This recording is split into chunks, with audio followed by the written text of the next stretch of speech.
FIIs और DIIs का action कैसा रहा उस पर भी नजर डाल लेते हैं। फॉरेन इंस्टीट्यूशनल इन्वेस्टर्स ने फिर एक बार कल बिकवाली की। करीब 4,450 करोड़ की बिकवाली कल दिखी। वहीं डीआईआईज की बात करें तो 4,900 करोड़ की उन्होंने फिर एक बार खरीदारी की। इंडेक्स फ्यूचर्स में 480 करोड़ की बिकवाली, इंडेक्स ऑप्शंस में 9,300 करोड़ की खरीदारी, स्टॉक फ्यूचर्स में 900 करोड़ की बिकवाली।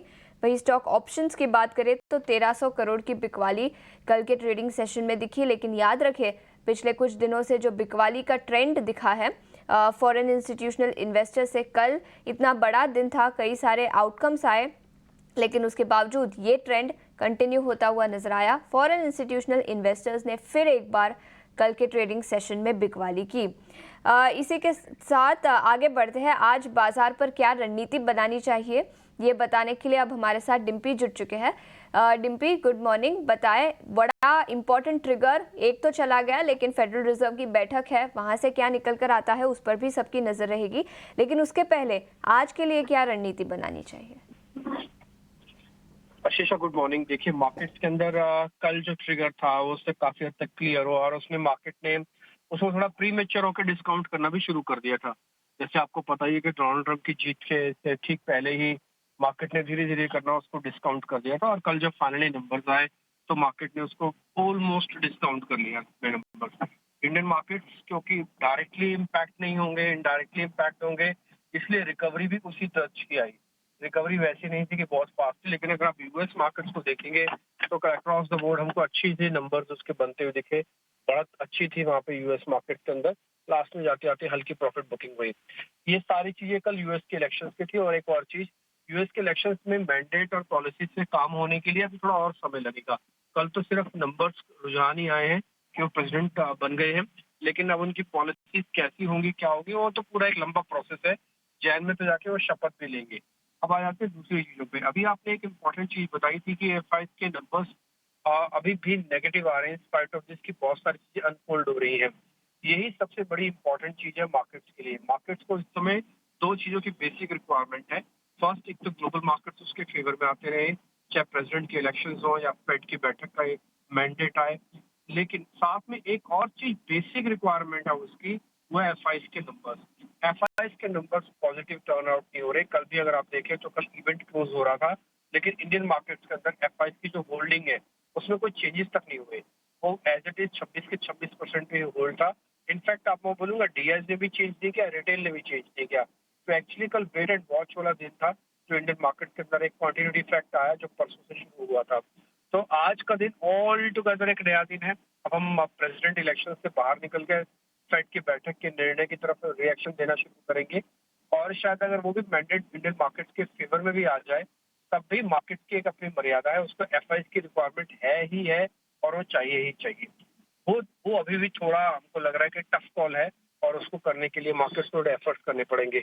बहरहाल लेवल्स के लेवल आपको मैं बता देता हूँ, लेवल्स भी याद रखने वाले हैं, क्योंकि आप 24,500 के बेहद करीब हो। 24,500 गैप के साथ पार होने पर ही आपको एक स्ट्रेच और स्ट्रॉन्ग मिलेगा मूव, और वो 650 तक जा सकता है। जब तक 24,500 पार नहीं होगा, एक्चुअली उसकी वजह है 24,500 पे कॉल राइटर्स है। तो जब तक वो पार नहीं होगा मुश्किल है। थोड़ा ध्यान से आप ट्रेड कीजिएगा, आया हुआ पैसा जाने मत दीजिएगा। Trailing stop loss, profit booking time to time करते रहना। पुराने वाला स्टॉप लॉस रिपीट करूंगा, 24,200, 24,002 इंपॉर्टेंट सपोर्ट एरिया है।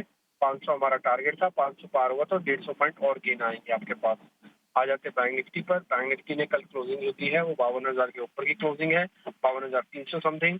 और कल bank Nifty as compare to Nifty थोड़ा कम चल रहा था। Stop loss remains the same, 52,000 का स्टॉप लॉस लगेगा इसके अंदर। और आप चाहें तो इसके अंदर एक पुल बैक जो है 52,800 यानी कि 52,800 तक का देखिए। ध्यान रखें, 2 दिन की शॉर्ट कवरिंग मार्केट के अंदर ऑलरेडी आ चुकी है। शॉर्ट कवरिंग की अपनी एक मर्यादा है, इससे ज्यादा नहीं तेज करेगा मार्केट को। आप जो भी ट्रेड लें थोड़ा सोच समझ कर लें। कोई भी शेयर एफ बैन में नहीं है, पुट कॉल रेशो ठीक है। बिल्कुल, तो ये कुछ लेवल्स और एफएनओ सेटअप जहां पर आपको नजर रखनी चाहिए। लेकिन बाजार पर रणनीति बताने के लिए अब हमारे साथ एंजल वन के देवांग शाह जुड़ चुके हैं। देवांग, गुड मॉर्निंग और शुक्रिया समय निकालकर जुड़ने के लिए। आप बताएं, बाजार पर आज क्या रणनीति बनानी चाहिए? Very good morning. बात करें निफ्टी की तो कल जिस तरह से हमने अपसाइड मूव देखा, निफ्टी ने अपना एक रेजिस्टेंस जो प्रीवियस रेजिस्टेंस था उसको भी ब्रेक किया है डिसाइसिवली। तो आई थिंक यहाँ पे बाय एंड डिप्स की स्ट्रेटेजी रखनी चाहिए। जहाँ तक लेवल्स की बात करें, निफ्टी फ्यूचर का 24,350 सपोर्ट है, 24,750 एक रेजिस्टेंस है। तो हमें लगता है कि यहाँ पे बाय एंड डिप्स की स्ट्रेटेजी रखनी चाहिए निफ्टी में। जहाँ तक स्टॉक स्पेसिफिक बात करें, फर्स्ट स्टॉक यहाँ रहेगा पर्सिस्टेंट सिस्टम, खरीदने की सलाह है। ओवरऑल चार्ट स्ट्रक्चर देखे, higher top higher bottom structure में स्टॉक ट्रेड कर रहा है। कल अच्छा एक हमने मूव भी देखा था पर्सिस्टेंट सिस्टम में, तो ये खरीदने की सलाह रहेगी। स्टॉप लॉस रखना है 5,600, टारगेट है 5,900। नेक्स्ट स्टॉक रहेगा एनएमडीसी। एनएमडीसी की बात करें तो स्टॉक में अगर देखा जाए तो डेली चार्ट पे एक अच्छा बेस बनाया अंदर लोअर साइड, और कल एक रिज्यूम किया, अपसाइड रिज्यूम किया, हम प्रीएम्प्ट कर रहे हैं, यहाँ से हमें ब्रेकआउट देखने मिल सकता है। तो एनएमडीसी खरीदने की सलाह रहेगी। स्टॉप लॉस रखना है 234, टारगेट है 251। बिल्कुल, तो मेटल सेक्टर से एनएमडीसी पर खरीदारी की राय, 251 रुपए प्रति शेयर का लक्ष्य। और इसी के साथ आईटी सेक्टर, जहां पर कल के ट्रेडिंग सेशन में अच्छी खासी तेजी दिखी थी, उसमें से परसिस्टेंट सिस्टम्स पर खरीदारी की राय 5,900 तक के लेवल्स यहां पर दिखाई दे सकते हैं। देवांग, शुक्रिया टॉपिक्स बताने के लिए। आगे बढ़ते हैं, कमोडिटी मार्केट पर नजर डालते हैं। और आज कमोडिटी मार्केट पर रणनीति बताने के लिए हमारे साथ ट्रेडबुल सिक्योरिटीज के भाविक पटेल जुड़ चुके हैं। भाविक, शुक्रिया समय निकालकर जुड़ने के लिए। बताएं कमोडिटीज में क्या रणनीति बनानी चाहिए?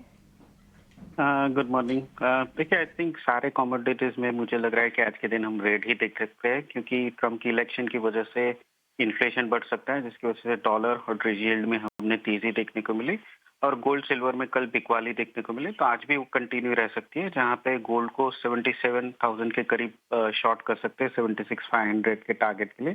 चांदी में भी मुझे लग रहा है अराउंड 91,600 के करीब शॉर्ट कर सकते हैं 90,000 के टारगेट के लिए। और ट्रेड टैरिफ की वजह से अभी बेस मेटल्स में भी मुझे लग रहा है कि बिकवाली कंटिन्यू रह सकती है आज के दिन।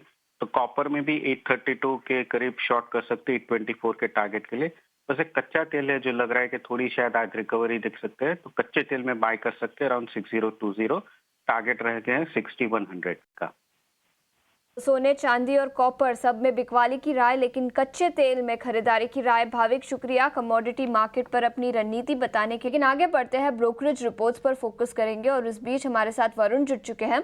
Varun, good morning. और सबसे पहले यूएस इलेक्शंस पर कुछ रिपोर्ट्स आई है, इंडिया पर स्ट्रैटेजी नोट्स भी आई है, उससे शुरुआत करें और उसके अलावा दूसरी रिपोर्ट्स पर भी नजर डालें। Good morning Ashisha. तो जैसे कि आपने कहा कि यूएस इलेक्शन पे मॉर्गन स्टैनली की रिपोर्टें कह रहे हैं कि अब पूरा का पूरा फोकस जो है एशिया पे किस तरह के टैरिफ लगाए जाते हैं उस पे होगा, और खासकर चाइना पे किस तरह के टैरिफ लगाए जाते हैं उस पे होगा। और इनका मानना है कि कैलेंडर ईयर 2025 के फर्स्ट हाफ में शायद आपको टैरिफ आते हुए दिखाई देंगे।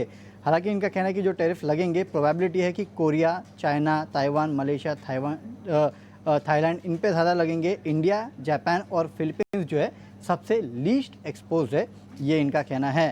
अब बात करते हैं स्टॉक स्पेसिफिक। तो नतीजा आने के बाद जेपी मॉर्गन ने अपोलो हॉस्पिटल पे ओवरवेट का कॉल दिया है।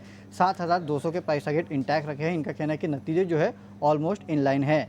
टाटा स्टील पे मॉर्गन स्टैनली इक्वल वेट का कॉल दे रहा है, 175 का प्राइस टारगेट, और जेपी मॉर्गन भी ओवरवेट का कॉल दे रहा है, 180 का प्राइस टारगेट दे रहा है। इनफैक्ट जेपी मॉर्गन तो कह रहा है कि इन रिएक्शंस पे स्टॉक में पॉजिटिव रिएक्शन आपको देखने मिल सकता है इन नतीजों के बलबूते। जेएसपीएल मॉर्गन स्टैनली की रिपोर्ट है, ओवरवेट का कॉल है, 1,200 रुपये के प्राइस टारगेट दे रहे हैं। इनका कहना है कि एबिटा बीट जो है वो बेसिकली रियलाइजेशन और ओपेक्स के चलते आया है। गुजरात गैस सिटी सेल का कॉल दे रहा है, 530 के इन्होंने प्राइस टारगेट दिए हैं। इनका कहना है कि इस कंपनी ने अपने वॉल्यूम्स को सैक्रिफाइस किया है मार्जिन्स के लिए, क्योंकि वॉल्यूम्स में करीब 20% के आसपास की गिरावट देखने मिली है, ये इन्हें पसंद नहीं आया है। कंसाइनर और मैक्वेरी न्यूट्रल का कॉल 330 का प्राइस टारगेट है। इनका कहना है कि Q2 जो है वो मिस देखने मिला है सेल्स और ग्रॉस मार्जिन दोनों फ्रंट पे। और पॉलीकैप पे जेफरीज की रिपोर्ट है, 8,300 का प्राइस टारगेट दे रहे हैं। खरीदारी की सलाह इनका कहना है कि पॉलीकैप को जो लोएस्ट बिडर आया है, पॉलीकैप BSNL का ऑर्डर जो इनको मिला है वो एक अच्छी चीज़ है, और आगे चल के ऑर्डर विन जो है इनके केबल और वायर के ओवरऑल सेल्स को एड करते हुए दिखाई देगा।